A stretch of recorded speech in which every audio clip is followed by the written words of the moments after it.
నమస్తే, welcome to 69 TV. నా పేరు జయంతి రాణి. బులెటిన్స్ ముందు హెడ్లైన్స్ చూద్దాం.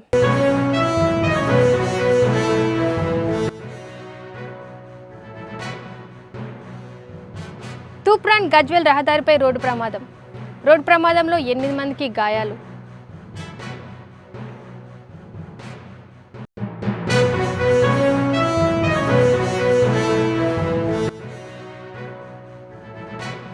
పులిచింత బ్యాంక్ వాటర్లో గల్లంతైన వ్యక్తి. ముమ్మరంగా గాలింపు చర్యలు చేపట్టగా మృతదేహం లభ్యం.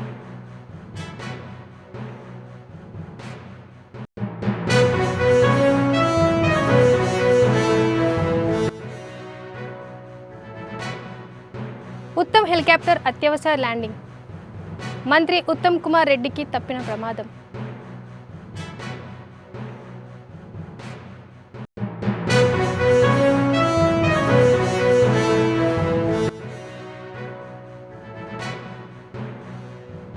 కంటైనర్ ఢీకొట్టిన బస్, ప్రయాణికులకు గాయాలు.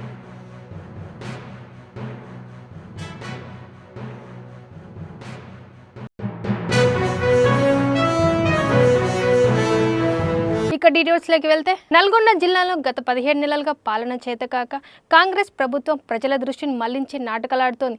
కమిషన్లు తప్ప ప్రభుత్వానికి మరో దారి కనిపించట్లేదు, పాలన కనిపించడం లేదని బీఆర్ఎస్ వర్కింగ్ ప్రెసిడెంట్ కేటీఆర్ అన్నారు. బుధవారం ఆయన నల్గొండ మీడియాతో మాట్లాడారు. కేటీఆర్ మాట్లాడుతూ, డైరెక్ట్ కాంట్రాక్టర్లు సచివాలయంలో ధర్నా చేయడం వాస్తవ పరిస్థితిని స్పష్టం చేస్తుంది. కాంగ్రెస్ ఎమ్మెల్యేలు, మంత్రులే కమిషన్లే లేదని పనులు జరగడం లేదు అని స్వయంగా సాక్ష్యంగా చెబుతున్నారు. ఈ రాష్ట్రంలో కమిషన్ పాలన నడుస్తుంది, ప్రజల పాలన కాదు అని కేటీఆర్ అన్నారు. రేవంత్ రెడ్డికి బుద్ధి చెప్పే రోజులు త్వరలోనే వస్తాయి, ప్రజలు తిరగబడే రోజులు వచ్చాయని మండిపడ్డారు. పాలన చేతగాక ప్రజలకిచ్చిన అడ్డగోలు హామీలను నెరవేర్చే దమ్ములేక తాము తీసుకునే కమిషన్ల మీద ఇవాళ రాష్ట్రం మొత్తం గగ్గోలు పెడుతుంటే, ముఖ్యంగా రాష్ట్రంలో ఉండే ఈ చిన్న చిన్న వర్కులు చేసుకునే కాంట్రాక్టర్లతో సహా అందరూ చివరికి సెక్రటేరియట్కి వచ్చి ఇది కమిషన్ల ప్రభుత్వం అని చెప్పి 20% కమిషను, 30% కమిషన్ అంటూ వాళ్ళు ధర్నాలు చేయడం, చివరికి కాంగ్రెస్ పార్టీ ఎమ్మెల్యేలు, కాంగ్రెస్ పార్టీ మంత్రులే ఈ ప్రభుత్వంలో కమిషన్లు లేనిది, పైసలు లేనిది, పర్సెంటేజీలు లేనిది ఏది జరగదు అని నిష్కర్షగా ఇవాళ బహిరంగ వేదికల మీదే చెప్తా ఉంటే, ఏం చేయాలనో తెలవక దిక్కుదోచక తమ కమిషన్ల నుంచి ప్రజల దృష్టి మలచడానికే ఇవాళ కమిషన్లని, దానికి ఏదో నోటీసులని ఈ ప్రభుత్వం డ్రామా చేస్తూ ఉన్నది. ప్రజాపాలన కాస్త ఈరోజు పర్సెంటేజ్ల పాలనగా మారిపోయింది. ఇది వాస్తవం. 20%, 30% అనేది మేం చేస్తున్న ఆరోపణ కాదు. ఇవాళ స్వయంగా కాంగ్రెస్ పార్టీ ఎమ్మెల్యేలు, మంత్రులు చెప్తున్న మాట, ఈ రాష్ట్రంలో కాంట్రాక్టర్లు సెక్రటేరియట్లోనే ధర్నా చేస్తే దుస్థితి వచ్చిన మాట వాస్తవం. నేను ఇవాళ రేవంత్ రెడ్డిని ఒకటే అడుగుతా ఉన్నా. నేను నల్లగొండ జిల్లా ఈరోజు ఒక వివాహ శుభకార్యానికి హాజరు కావడానికి ఇక్కడికి వచ్చిన నల్లగొండ బిడ్డల తరపున, నల్లగొండ రైతుల తరపున అడుగుతా ఉన్నా. ఎస్ఎల్బీసీ టనల్ కూలి 8 మంది చచ్చిపోయి 3 నెలలు అవుతా ఉంది. రేపటితో 3 నెలలు నిండుతుంది. ఇంకో ప్రభుత్వంలో సమర్థుడైన ముఖ్యమంత్రి ఉంటే మంగళగ్రహం నుంచి కూడా ఈ పాటికే తిరిగి మనుషులు అక్కడికి ఎక్కువపోయి ఉంటే ఆడికెళ్ళి తెచ్చేటోళ్ళు. సమర్థవంతమైన ప్రభుత్వం ఉంటే చేసే పని గది. కానీ 3 నెలలు అయితే అసలు ఎస్ఎల్బీసీ టన్నెలు మీ కమిషన్ల ఆరాటంతో, మీ కక్కుర్తితోని ఏదైతే కూలిపోయిందో ఇంతవరకు అందులోంచి శవాలను కనీసం తీసే దమ్ము లేదు. కనీసం ఆ పనుల విషయంలో ఏం జరిగిందో చెప్పే పరిస్థితి లేదు. అదేవిధంగా సుంకిశాల రిటైనింగ్ వాల్ కూలిపోయింది. సుంకిశాల రిటైనింగ్ వాల్ కూలిపోతే ఇప్పటివరకు ఆ సంస్థ మీద కానీ, ఆ ఎందుకు కూలిపోయిందన్న దాని మీద కానీ ఎలాంటి ఎంక్వైరీ లేదు, ఎలాంటి కమిషన్ లేదు. ఆ సంస్థ మీద ఎలాంటి చర్య తీసుకున్న పాపాన పోలేదు. వట్టెం పంప్ హౌస్ మునిగింది కాంగ్రెస్ వచ్చిన తర్వాత, ఇంతవరకు దాని మీద చర్యలు లేవు. పెద్దవాగు ప్రాజెక్టు 2 సార్లు కొట్టుకుపోయింది, దాని మీద చర్యలు లేవు. అందుకే ఇది కాంగ్రెసు, బీజేపీ కలిపి వండుతున్న వంటకం ఏదైతే ఉందో, కాళేశ్వరాన్ని ఒక విఫల ప్రయోగంగా చిత్రీకరించే ప్రయత్నం ఏదైతే ఉందో, ప్రజలకు వాస్తవాలు తెలుసు. మాకు ఈ దేశంలోని చట్టాల మీద, న్యాయ వ్యవస్థ మీద మాకు సంపూర్ణమైన విశ్వాసం ఉంది. తప్పకుండా ఈ ప్రభుత్వాన్ని మాత్రం తప్పించుకుందామనే ప్రయత్నం చేస్తూ ఉన్నారు. అంటే కమిషన్ల పేరిట, కాలయాపన పేరిట, కమిటీల పేరిట తామిచ్చిన 6 గ్యారంటీలు, 420 హామీలు, వాటిని ప్రజల దృష్టి వాటి నుంచి పక్కకు తీసుకుపోయే ప్రయత్నం ఏదైతే చేస్తున్నారో వదిలిపెట్టే సమస్య లేదు. ఎప్పుడు ఇస్తావు నెలకు 2,500 అని రాష్ట్రంలోని 1,68,00,000 మంది ఆడబిడ్డలు అడుగుతూనే ఉంటాం. అట్లాగే ఎప్పుడు ఇస్తావు తులం బంగారం అని ఇవాళ పెళ్లిళ్ళల్లో ఉండే ఆడబిడ్డల తల్లిదండ్రులు అడుగుతున్నారు, వదిలిపెట్టాం. ఎప్పుడు ఇస్తావు 4,000 పెన్షన్ అని చెప్పి ఇవాళ రాష్ట్రంలోని పెద్ద మనుషులు అడుగుతున్నారు, వాళ్ళ తరపున అడుగుతూనే ఉంటాం. అట్లాగే ప్రతి ఒక్క హామీని అమలు చేసేదాకా వదిలిపెట్టాం. మీరు ఎన్ని నోటీసులు ఇచ్చినా, ఎన్ని డ్రామాలు ఆడినా అవన్నీ కూడా తప్పకుండా దూది పింజల్లాగా తేలిపోతాయనే మాట కూడా తప్పకుండా చెబుతూ, ముమ్మాటికి న్యాయము ధర్మము గెలుస్తుంది. ముమ్మాటికి తెలంగాణకు మేలు చేసిన వాళ్ళని ఆ దేవుడు కాపాడతాడు. మీరు ఎన్ని చిల్లర ప్రయత్నాలు చేసినా, వచ్చి 17 నెలల నుంచి మీరు చేస్తున్నాయని చిల్లర ప్రయత్నాలే. ఈ కమిషన్ అని, ఆ కమిషన్ అని, ఈ ఎంక్వైరీ అని, ఆ ఎంక్వైరీ అని. అందుకే నేను చెప్పేది, ఈ 3D మంత్రం ఎక్కువ రోజులు నడవదు. ఈ డిసెప్షన్, డిస్ట్రక్షన్, డిస్ట్రాక్షన్ అనే మీ ఆలోచన ఏదైతుందో ఎక్కువ రోజులు నడవదు. తప్పకుండా తెలంగాణ ప్రజలు తిరగబడే రోజు కూడా వస్తుంది. మిమ్మాటికి రేవంత్ రెడ్డి ప్రభుత్వానికి, స్కామ్ గ్రేస్ ప్రభుత్వానికి తప్పకుండా బుద్ధి చెప్తారనే మాట కూడా నేను తెలియజేస్తాను. Thank you. మెదక్ జిల్లా తూప్రాన్ మండలం యావపూర్ వద్ద తూప్రాన్ గజ్వెల్ రహదారిపై రోడ్డు ప్రమాదం జరిగింది. ఈ ప్రమాదంలో 8 మందికి గాయాలయ్యాయి. తాపీ మేస్త్రితో వెళ్తున్న కారును బొలెరో వాహనం ఢీకొట్టింది. ఈ ప్రమాదంలో రమేష్, శివ, సురేష్, ప్రవీణ్లకు తీవ్ర గాయాలయ్యాయి. క్షతగాత్రను తూప్రాన్ ప్రభుత్వ ఆసుపత్రిలో ప్రథమ చికిత్స అనంతరం ఆర్వీఎం ఆసుపత్రికి తరలించారు.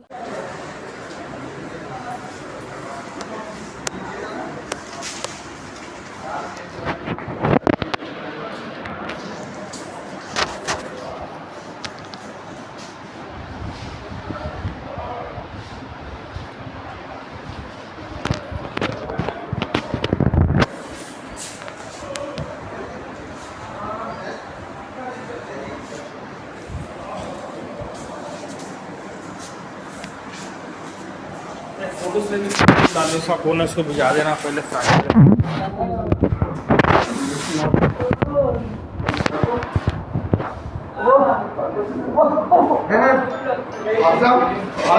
इंजरीज बोलो,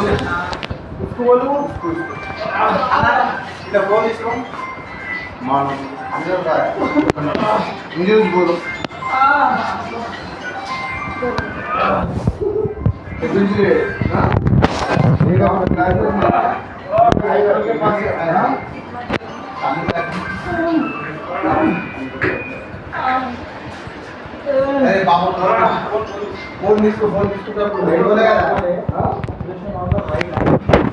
నల్గొండ జిల్లా మిర్యాలగూడలోని ఈఎస్ఐ డిస్పెన్సరీ నందు మందులు అందుబాటులో లేక రోగులు ఇబ్బంది పడుతున్నారంటూ కార్మికులు ధర్నాకు దిగారు. సిబ్బంది రోజు డిస్పెన్సరీ వద్దకు విచ్చేసి బయట కూర్చునే సమయం కాగానే వెళ్ళిపోతున్నారు. డిస్పెన్సరీ వద్ద వస్తున్న రోగులకు వైద్యం లేక, మందులు లేక తీవ్ర అస్వస్థ పడుతున్నారు. అధికారులు ఇప్పటికీ చర్యలు తీసుకుని డిస్పెన్సరీని తెరిపించాలని డిమాండ్ చేస్తున్నారు.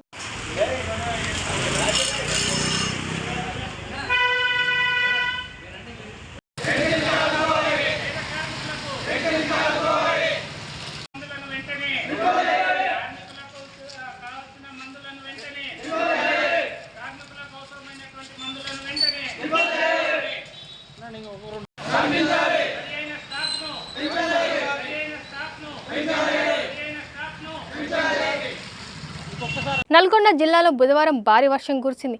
ఉరుములు మెరుపులతో కూడిన వర్షానికి పలు చోట్ల పిడుగులు పడ్డాయి. పలు ఐకేపీ కేంద్రాల్లో ధాన్యం తడిసి ముద్దైంది. రైతులు అప్రమత్తంగా ఉండాలని అధికారులు సూచించారు. అలాగే సూర్యాపేట, ఖమ్మం, భద్రాద్రి జిల్లాలో వాతావరణం మేఘావృతమై ఉంటుంది. ఈ ప్రాంతాల్లో మోస్తరు వర్షాలు కురిసే అవకాశం ఉందన్నారు.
విశాఖ స్టీల్ ప్లాంట్లో దీక్ష శిబిరం కార్మికులకు సమ్మెకు మద్దతుగా ఏపీసీసీ చీఫ్ వైఎస్ షర్మిలారెడ్డి ఆమరణ నిరాహరణ దీక్షకు దిగారు. స్టీల్ ప్లాంట్లో తొలగించిన 2000 మంది కాంట్రాక్ట్ కార్మికులను వెంటనే తిరిగి విధుల్లోకి తీసుకోవాలని డిమాండ్ చేశారు.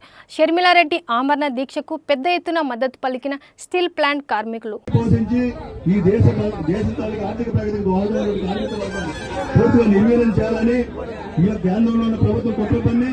దీన్ని 2021 సంవత్సరం జనవరి 25వ తేదీన నిర్ణయం తీసుకుని పూర్తి అధికారులు కూడా కర్నూలులో మనందరం కలవడం జరిగింది. ఆరో కూడా చెప్పిన ప్రభుత్వ రంగ సంస్థల్ని విశాఖపట్నం స్టీల్ ప్లాంట్ ఎట్టి పరిస్థితుల్లో ప్రైవేటు పని కార్యమో మీతో పాటు ఉంటామని చెప్పి మాట కూడా చెప్పడం జరిగింది. రాహుల్ గాంధీ గారు ఇదే వేదిక మీదకి హుజూర్ టైం వచ్చినప్పుడు కూడా ఆ రోజు ఇక్కడ మీటింగ్ ఏర్పాటు చేశాం. చనిపోయిన ఆలకూడి గారు కాంగ్రెస్ పార్టీ. సూర్యాపేట జిల్లాలో విషాద నెలకొంది. చింతలపాలెం మండలం పాతకిష్టాపురం గ్రామం పరిధిలో పులిచింతల బాక్వేర్లో గల్లంతైన వ్యక్తి బంగారు పార్వతీశం మృతదేహం బుధవారం ఉదయం లభ్యమైంది. నిన్నటి నుంచి పడవల ద్వారా ముమ్మరంగా గాలింపు చర్యలు చేపట్టగా ఈ రోజు ఉదయం 11 గంటల సమయంలో మృతదేహం దొరికింది. పోస్టుమార్టం నిమిత్తం మృతదేహాన్ని హుజూర్ నగర్ ఏరియా ఆసుపత్రికి తరలించారు. ఈ ఘటన స్థానికులకు తీవ్ర దిగ్భ్రాంతికి గురి చేసింది.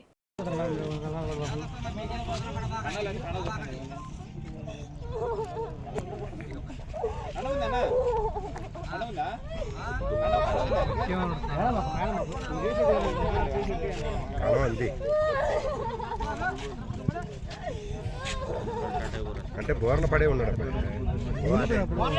బోర్ల పడితే లేస్తాడన్నా. బోర్ల పడే ఉన్నాడు. సూర్యాపేట జిల్లాలో ఊహించని ఘటన చోటు చేసుకుంది. రాష్ట్ర మంత్రి ఉత్తమ్ కుమార్ రెడ్డి ప్రయాణిస్తున్న హెలికాప్టర్ కోదాడలో అత్యవసరంగా ల్యాండ్ అయ్యింది. మంత్రి పర్యటనలో భాగంగా హెలికాప్టర్ హుస్నూగర్ మండలం మల్ల చెరువులో ల్యాండ్ కావాల్సి ఉంది. అయితే వాతావరణ శాఖ సూచన మేరకు అకస్మాత్తుగా కమ్ముకున్న మబ్బులు, బలమైన గాలివాన నేపథ్యంలో పైలట్ అప్రమత్తమై కోదాడలో అత్యవసర ల్యాండింగ్ చేశారు. ఎలాంటి ప్రమాదం జరగకుండానే మంత్రి ఉత్తమ్ కుమార్ రెడ్డికి క్షేమంగా హెలికాప్టర్ నుంచి దిగారు. అక్కడి నుంచి రోడ్డు మార్గంలో ఆయన హుస్నూగర్ బయలుదేరి వెళ్లారు.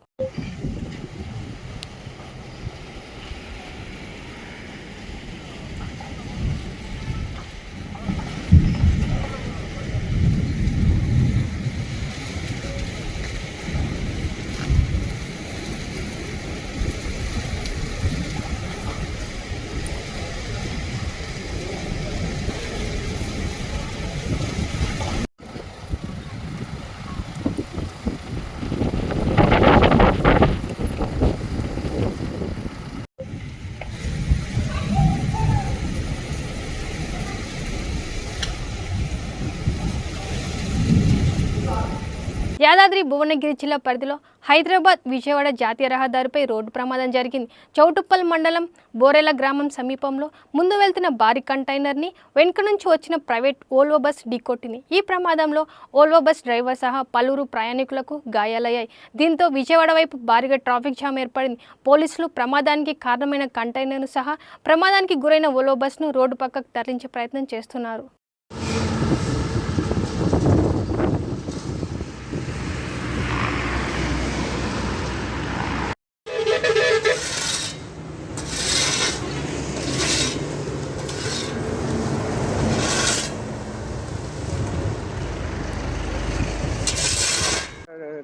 ట్రావెల్ చేస్తున్నామని మేము రాత్రి బయలుదేరాము.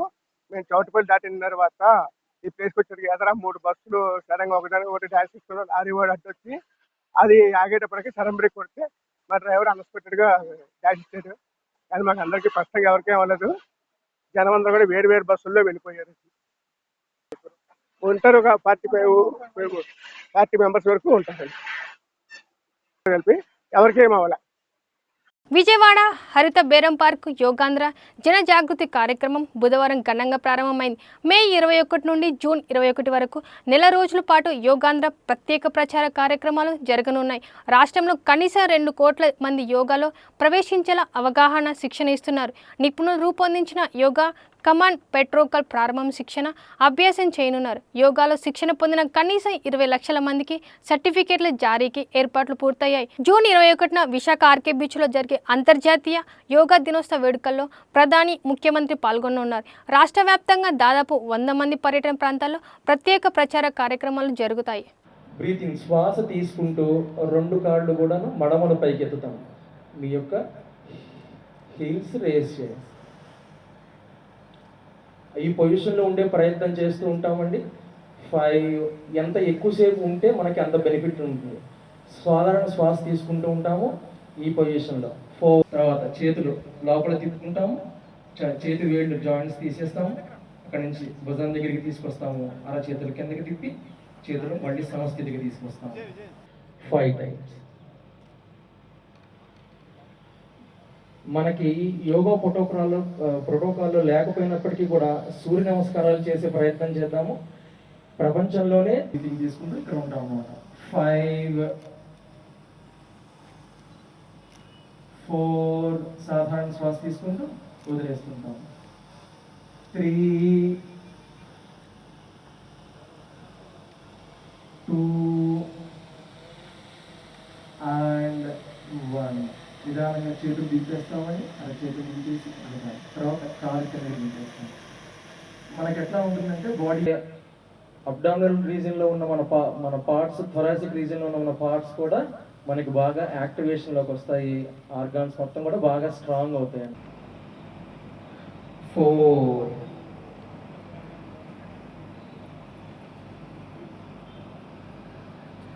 3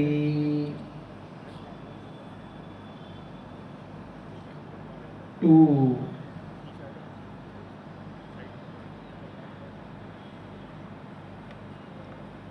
and 1. చేస్తే ఈ రౌండ్ అయిపోయిన తర్వాత ఈ సాధారణ శ్వాస తీసుకుంటూ వదిలేసుకుంటాము. 2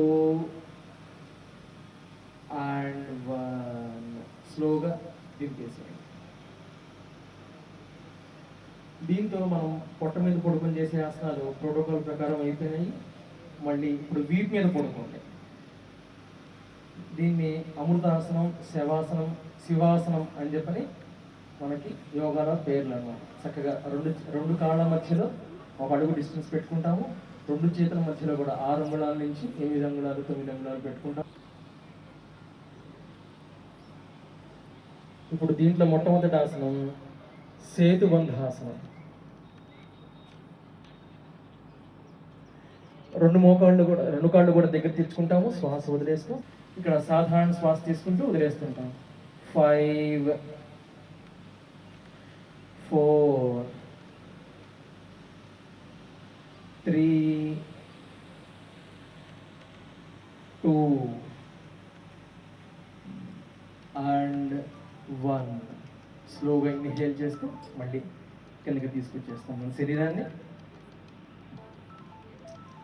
దీనివల్ల మళ్ళీ బ్యాక్ ఇష్యూస్ వెళ్ళిపోతాయి. అట్లాగే నెక్ కూడా స్ట్రెంథన్ అవుతుంది, హ్యాండ్స్ స్ట్రెంథన్ అవుతాయి. భాగంగా యోగాంధ్ర 2025 ఈరోజు కర్టన్ రైజర్ కార్యక్రమాన్ని విజయవాడ నగరంలో పెట్టుకోవడం చాలా ఆనందదాయకంగా ఉంది.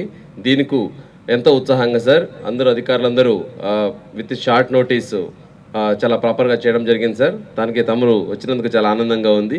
ఇదే స్ఫూర్తితో సార్ ఏదైతే యోగాంధ్ర స్ఫూర్తితో ఒక happy, healthy and wealthy state కోసము గౌరవ ముఖ్యమంత్రి వర్యులు విజన్ 2047లో మనకు దిశానిర్దేశాలు ఇచ్చారో అదే దిశానిర్దేశంలో ఒక అడుగుగా ఈ యోగాంధ్రని కూడా ముందుకు తీసుకెళ్ళడానికి మొత్తం జిల్లా సంసిద్ధంగా ఉంది సార్. దీనికోసం ఈ కార్యక్రమం అలాగే ఈ క్యాంపెయిన్ అయితే ఉందో దీన్ని ఒక మంచి పాజిటివ్ స్పిరిట్తో ప్రతి ఇన్స్టిట్యూషన్స్లో, సో ప్రతి గ్రామ సచివాలయంలో, ప్రతి విలేజెస్లో, సో ప్రతి ఆఫీసెస్లో చేయడానికి సిద్ధంగా ఉన్నాం సార్. ఈ కార్యక్రమం మరింత స్ఫూర్తితో ముందుకు తీసుకెళ్ళడానికి తమరు కూడా వచ్చినందుకు చాలా ఆనందంగా ఉంది సార్. సో ఈ కార్యక్రమాన్ని ఇదే స్ఫూర్తితో కొనసాగిస్తూ సీఎం గారు ఆదేశించిన హ్యాపీ, హెల్తీ అండ్ వెల్తీ స్టేట్కి అలాగే డిస్ట్రిక్ట్కి కృషి చేస్తామనే సందర్భంగా తెలియజేసుకుంటూ సెలవు sir. Thank you very much. నమస్కారం. మనందరికీ తెలుసు జూన్ 21న ఇంటర్నేషనల్ యోగా డే మనం జరుపుకోబోతున్నాం. మన ప్రధానమంత్రి గారు మన భారత వారసత్వ సంపదను ప్రపంచాన్ని అందరికీ కూడా వసుదైక కుటుంబం కాన్సెప్ట్లో అందరూ కూడా మన ప్రాచీన సంస్కృతి సాంప్రదాయం అలాగే మన ఒక విద్య అందరికీ కూడా అందాలనే ఉద్దేశంతో యునైటెడ్ నేషన్స్ జనరల్ అసెంబ్లీలో ఈ జూన్ 21ని మనం ఇంటర్నేషనల్ యోగా డేగా డిక్లేర్ చేయించడం మనందరికీ తెలుసు. 10 సంవత్సరాలు పూర్తయింది. మనం మొదటిగా ఫస్ట్ 2015లో మనం స్టార్ట్ చేశాము. 11వ యోగా దినోత్సవం జరుపుకోబోతున్నాము. 10 సంవత్సరాలు కంప్లీట్ అయిన సందర్భంగా మన ముఖ్యమంత్రి గారు ఆహ్వానం మేరకు ప్రధానమంత్రి గారు మన రాష్ట్రంలో ఈసారి ఈ అంతర్జాతీయ యోగా దినోత్సవంలో పాల్గొనడానికి ఒప్పుకోవడం, అది మన బీచ్ అలాగే సముద్ర తీరంతో అలాగే కొండలతో కూడా చాలా సుందరమైన మన రాష్ట్రంలో ఉన్న విశాఖపట్నం నగరాన్ని వేదికగా ఐడెంటిఫై చేయడం చాలా సంతోషం. మన ముఖ్యమంత్రి గారు ఈ కార్యక్రమాన్ని చాలా ప్రెస్టీజియస్గా తీసుకుంటున్నారు. ఎందుకంటే మనందరికీ తెలుసు, యోగా ఎవరైతే గనక ఆల్రెడీ ప్రాక్టీస్ చేసుకుంటున్నారో as a way of life, వాళ్ళకి యోగా గురించి, యోగా యొక్క ఉపయోగాల గురించి, మన బాడీ మైండ్ అలాగే మన టోటల్గా మన కంపోజిషన్ వెల్ బీయింగ్ని ఎలా ఎక్స్పీరియన్స్ చేస్తున్నారో అందరికీ తెలుసు, అంటే మనం యోగా ప్రాక్టీస్ చేస్తున్న వాళ్ళకి. బట్ అన్ఫార్చునేట్లీ చాలామంది యోగాలో ఈవెన్ దో మన వారసత్వ సంపద అని మనం చెప్తున్నప్పటికీ కూడా మన దేశంలో అంత ఎక్కువ పర్సంటేజ్లో ప్రతిరోజు యోగా ప్రాక్టీస్ చేసేవాళ్ళు తక్కువ మంది ఉన్నారనేది స్టాటిస్టిక్స్ చెప్తున్నాయి. దీన్ని ఆల్మోస్ట్ మార్చాలి అనేది ముఖ్యమంత్రి గారి సంకల్పం. అంటే ఆల్మోస్ట్ ముఖ్యమంత్రి గారు ఒక టార్గెట్ ఇచ్చారు, మన రాష్ట్రంలో 2 కోట్ల మందికి యోగాలో ప్రవేశం కలగచేయాలి. అంటే మన రాష్ట్రంలో 5 కోట్ల మంది ఉంటే అందులో అట్లీస్ట్ 2 కోట్ల మందిని ఈ అకేషన్ని మనం ఒక ఆపర్చునిటీగా తీసుకుని ఆల్మోస్ట్ 2 కోట్ల మందికి యోగాలో ప్రవేశం, అట్లీస్ట్ యోగా అంటే ఏమిటి, యోగాలో ఏమి చేయాలి, దానివలన మనకు వచ్చే ఉపయోగం ఏమిటి, దీన్ని వాడవాడల అంటే ప్రతి విలేజ్లోనూ, ప్రతి టౌన్లోనూ, ప్రతి వార్డులోనూ, ప్రతి ఇంటికి ఈ రకమైన మెసేజ్ వెళ్ళాలి అనేది ముఖ్యమంత్రి గారి ఉద్దేశం. దాన్ని దృష్టిలో పెట్టుకుని ఈరోజు అంటే ఇప్పుడు వచ్చిన వాళ్ళందరూ కూడా అయితే గవర్నమెంట్ ఎంప్లాయీస్ అయి ఉండొచ్చు, లేకపోతే యోగా ఎంతూజియాస్ట్స్ అయి ఉండొచ్చు. బట్ దీనితో కాదు, ఇది కట్టెన్ రైజర్ ప్రోగ్రాం ఎందుకు జరుగుతోంది అనేది ప్రజల్లో చర్చ జరగాలనేది ఉద్దేశం.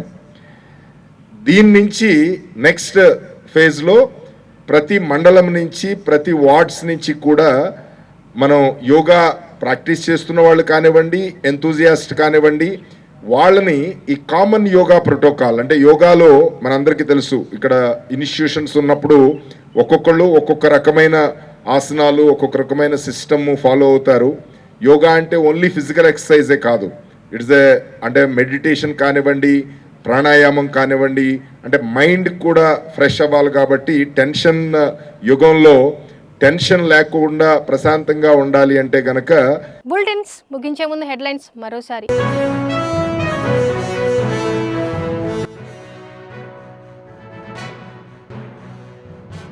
తూప్రాన్ గజ్వేల్ రహదారిపై రోడ్డు ప్రమాదంలో 8 మందికి గాయాలు.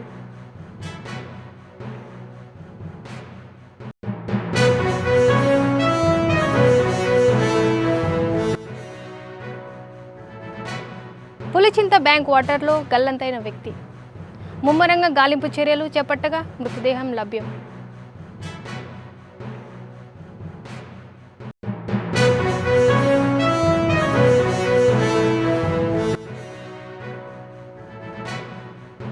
ఉత్తమ్ హెలికాప్టర్ అత్యవసర ల్యాండింగ్, మంత్రి ఉత్తమ్ కుమార్ రెడ్డికి తప్పిన ప్రమాదం.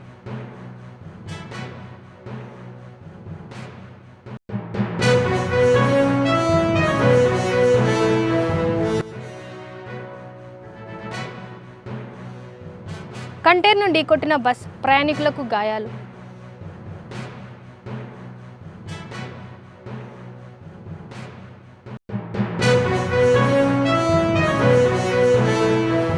మరిన్ని అప్డేట్ కోసం చూస్తూనే ఉండండి 69 టీవీ తెలుగు.